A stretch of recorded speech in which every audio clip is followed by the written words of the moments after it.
Peggy 18.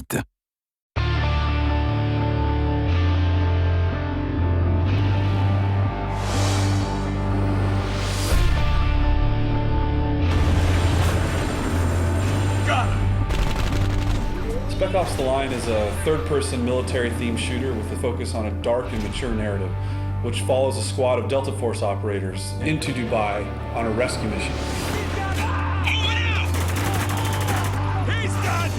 The setting of Dubai really influences the style of combat in Spec Ops The Line. The unique architecture that's there does some really interesting things with our combat space.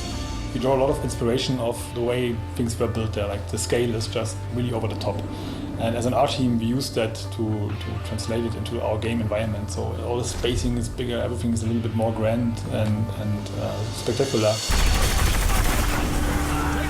The city's been covered with millions of tons of sand.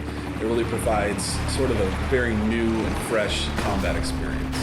One of the elements that's very interesting is the fact that you're quite often walking on what you perceive to be solid ground, but actually you may be walking on a dune that's covering a 30-story skyscraper. During combat, you have to constantly be thinking about where you're standing and where you're located, and you may even tumble through a skylight in a building into an entombed space that's been covered by sand.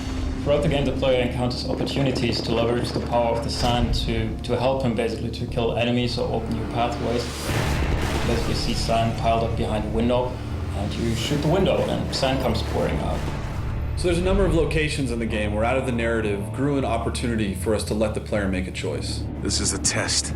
Yes, it is. The civilian on the right stole water. A capital offense. The soldier on the left was sent to apprehend him, which he did, killing the man's family in the process. So these are not binary choose A to do the good thing or choose B to do the bad thing types of choices that are presented to the player. When you make a decision in the game, what we wanted to achieve is that you sit there and you really question your own moral and you question your own values. Wow. What happens in Dubai stays in Dubai. After a battle in Spec Ops The Line, there's rarely a situation where all of the enemies are dead. They're typically laying on the battlefield, bleeding out in horrific pain and agony. The player can choose to react to that in a number of ways, and one of the ways that he can do that is by utilizing executions and executing those enemies.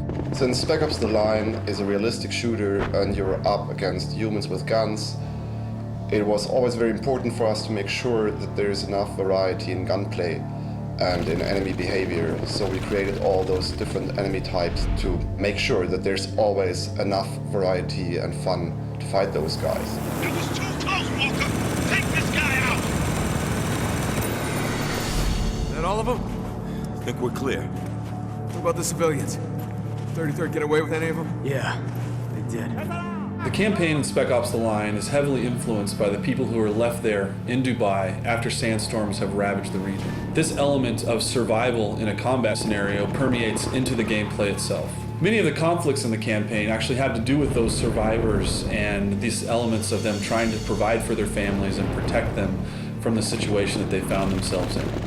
This element of civilians being found in the middle of combat scenarios adds a lot of tension to the combats in Spec Ops The Line.